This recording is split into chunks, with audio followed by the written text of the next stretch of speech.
Good to see you, Mr. Blanco. Quickly here, the theme for this year's World AIDS Day is End Inequalities.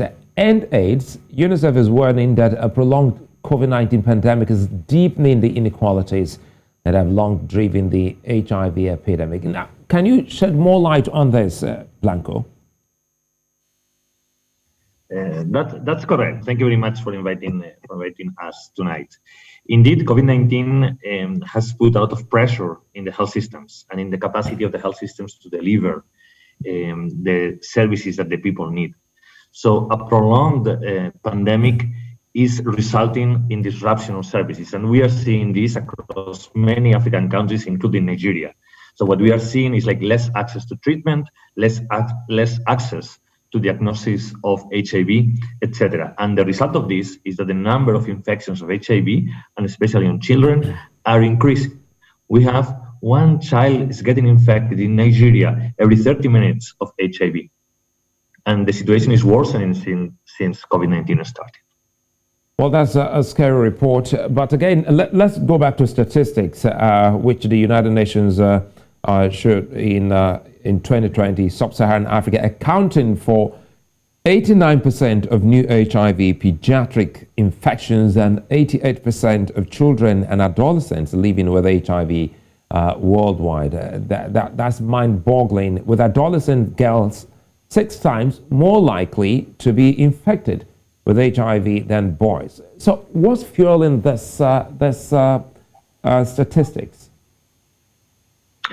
So that's correct. As you said in the beginning, it's inequalities. We see inequalities in power, in power at all levels. We see inequalities on empowerment of young girls. As you said, like girls are 6 times more likely to get infected than boys of the same age. And this is because the girls needs to be empowered, and as well to get the voice and the agency that they need to respond. Education is one main driver of these inequalities. We need to address education of young girls to ensure that they don't get infected with HIV. We need to be working with traditional leaders, with religious leaders, to ensure that young girls are empowered to avoid getting infected by HIV. You know, let's bring it to the local, leaders. Now, you said something about traditional leaders, and of course, even religious leaders, political leaders, is an all-inclusive effort to changing the narrative. How is it going for UNICEF with this effort so far? Yes, so we are focusing in 2 levels, and one level is working at community level. You know the traditional problems of working in HIV, stigma, discrimination, etc. Now they have been aggravated for the weak health systems.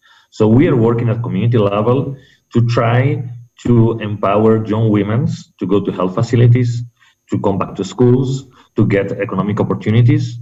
So once young girls are empowered, it's much less likely that they get infected. In the other side, we are working as well at health facility level. We are like strengthening the health systems. What means strengthening the health system? It means like the supplies are there, HIV, HIV tests, ARV commodities, etc. And as well, we are training health workers. We are working with trying to increase investments to respond to HIV. So we need to be responding in the 2 fronts if we want to ensure success and to really decrease the number of children that they get infected every year. And before I let you go, UNICEF has been able to list some of the barriers to adequate access to HIV services as discrimination and gender inequalities, which you highlighted earlier on. How do we begin to, help UNICEF, now we, the world, the continent, Africa, change the narrative? Yes, I think we need to send a message of hope.